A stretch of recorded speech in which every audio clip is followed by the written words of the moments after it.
you've probably seen this around, but if you haven't, Hi-Fi Rush has outperformed Forspoken, which makes me sad and happy. Sad because I wanted Forspoken to be received well. I wanted Forspoken to do good. I've had videos on that, so you guys know that. And maybe Forspoken will have a chance. Maybe they can do some patches, update some of the things, because lots of things I'm hearing about are mostly performance based. Like, you obviously can't patch the dialogue up or whatever, but like, you can tone it down. So I think if they continue to like support it, it might turn to like a decent game. It might be the bones of like a good story, a good franchise. But I'm happy because we need games like Hi-Fi Rush. We need those like AA $30, $40 range games that provide excellent gameplay and quality and are fun and vibrant and bright and creative.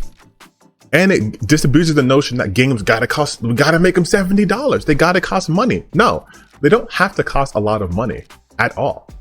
They just proved that. Hi-Fi Rush had no marketing, zero.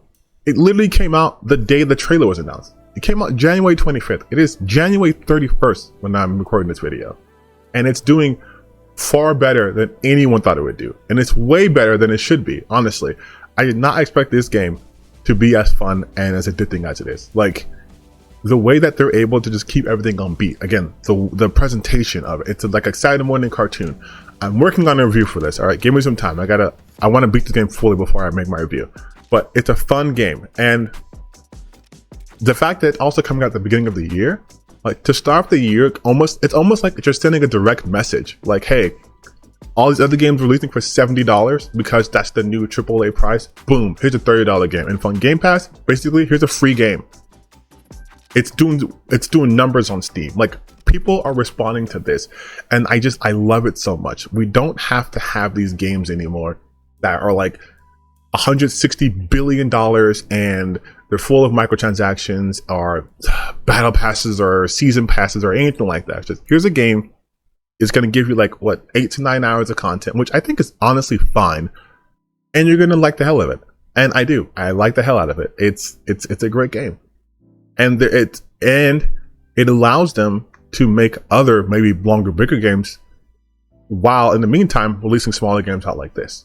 Like, I hope people latch onto this idea of like, hey, I fucking love the power move of just dropping a game day and date of a trailer. Love it so much.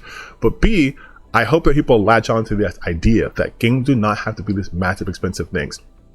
And if you want to play more games, see the full breadth of what gaming has to offer, you kind of have to step away from AAA gaming. You have to go indie and AA. That's where the creativity really is. Again, I know Tango I forget their name. I know it's Tango Gameworks. I'll put a correction somewhere here. But I know they have done bigger titles. They've done The Evil Within. They've done Tokyo Ghostwire. But for them to come up with this title, which would be essentially a budget title by comparison to everything else, and have it be this polished and this high quality, when the bigger budgeted things don't come up with nearly as much polish, and when they do, it's rare, and we make it a point to highlight that fact. They're just doing everything right. They are doing everything right. Like, this is, I could sing Hi-Fi Rush's praises all day, but just a quick video just to let you guys know, this is awesome. Like, this is what gaming should be. We should have the option of having like fantastic games at affordable prices. $70 for games is a lot to invest. And now, like, we're paying more for games. The quality has to be there. And for the most part, it's not. Granted, I know the Dead Space remake is doing really well, but that's a remake of a game that was already well received. Hi-Fi Rush is a new IP. Forspoken is a new IP. And one of them is killing the game and the other might be killed in the game.